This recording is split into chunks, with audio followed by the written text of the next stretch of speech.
warahmatullahi wabarakatuh. Kali ini Ibu akan menjelaskan tentang nilai-nilai luhur Sumpah Pemuda. Tonton sampai habis ya. Yang pertama, ada pengertian nilai-nilai luhur Sumpah Pemuda. Nilai-nilai Sumpah Pemuda yang memiliki relevansi yang mendalam dalam bentuk karakter masyarakat. Dalam konteks cinta tanah air, persatuan, penghargaan, rela berkorban, kepentingan bangsa, semangat persaudaraan, dan gotong royong. Jadi, pada intinya, nilai-nilai luhur Sumpah Pemuda ini merupakan acuan bagi kehidupan bermasyarakat, berbangsa, dan bernegara. Next, 7 nilai luhur yang terkandung dalam Sumpah Pemuda. Yang pertama ada cinta bangsa dan tanah air, persatuan, sikap rela berkorban, mengutamakan kepentingan bangsa, dapat menerima dan menghargai segala perbedaan, semangat persaudaraan, dan terakhir adalah meningkatkan semangat gotong royong ataupun kerjasama. Nilai-nilai luhur tersebutlah yang terkandung dalam Sumpah Pemuda yang dijadikan sebagai acuan ataupun patokan bagi para pemuda saat memperjuangkan kemerdekaan Indonesia. Berikut Ibu jelaskan ya per poinnya seperti apa. Yang pertama ada cinta bangsa dan tanah air. Sumpah Pemuda berisi ikrar satu tanah air, satu bangsa, dan satu bahasa, yaitu bahasa Indonesia.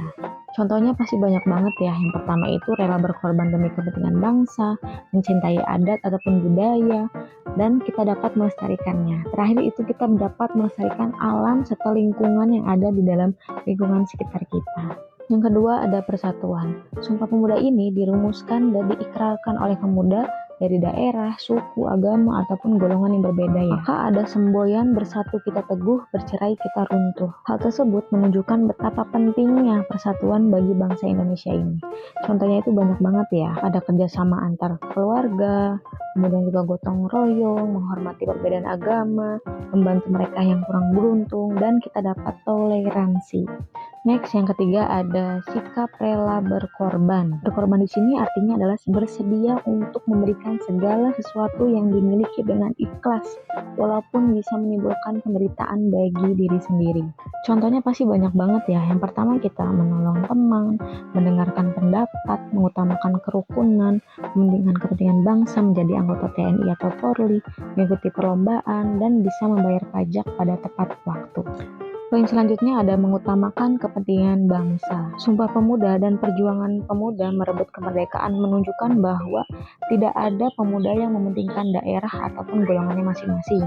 Otomatis para pemuda pada zaman dahulu itu pasti mementingkan kepentingan bangsa, bukan kepentingan pribadi. Contoh sikap mengutamakan kepentingan bangsa di lingkungan sekolah.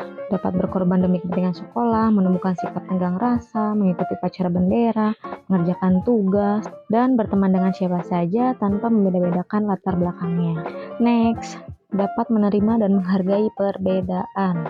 Perbedaan latar belakang daerah, suku, dan agama tidak menyurutkan tekad pemuda untuk bersatu. Perbedaan yang ada bukanlah untuk dipermasalahkan, melainkan untuk diterima dan dihargai sebagai sebuah kekayaan bangsa Indonesia. Nih, contohnya banyak banget ya. Yang pertama, menghormati suku dan agama orang lain, tidak membuang sampah sembarangan, saling tolong-menolong, mengantarkan makanan ke orang lain, dan menerapkan sikap sopan santun ketika berbicara kepada orang lain. Selanjutnya ada semangat persaudaraan. Hal ini dilandasi oleh semangat kekeluargaan, di mana kekeluargaan ini didasarkan saling menyayangi dan bertanggung jawab dalam mempertahankan nilai-nilai keluarga. Contoh sikap semangat persaudaraan itu adalah yang pertama ada bersikap ramah kepada orang lain, menyelesaikan masalah sosial, ikut kerja bakti, bergaul sesama warga, dan yang terakhir adalah hidup rukun dengan semangat kekeluargaan dengan tetangga ya. Akhirnya beres juga ya penjelasan dari Ibu. Semoga kalian ini dapat mengerti apa yang Ibu jelaskan. Selanjutnya di sini Ibu ada aktivitas mandiri ya. Coba ceritakan secara jelas pengalaman kalian tentang sikap membela tanah air di lingkungan sekolah, lingkungan keluarga, dan lingkungan masyarakat. Tapi dalam contoh tersebut yang benar-benar merupakan kalian pernah alami ya, atau yang sedang kalian lakukan. Untuk kalian yang masih bingung atau misalkan ada penjelasan Ibu yang masih kurang jelas, kalian bisa komen-komen aja ya di bawah ya.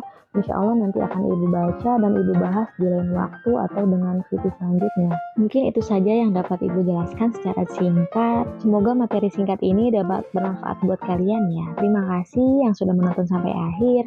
See you. Assalamualaikum.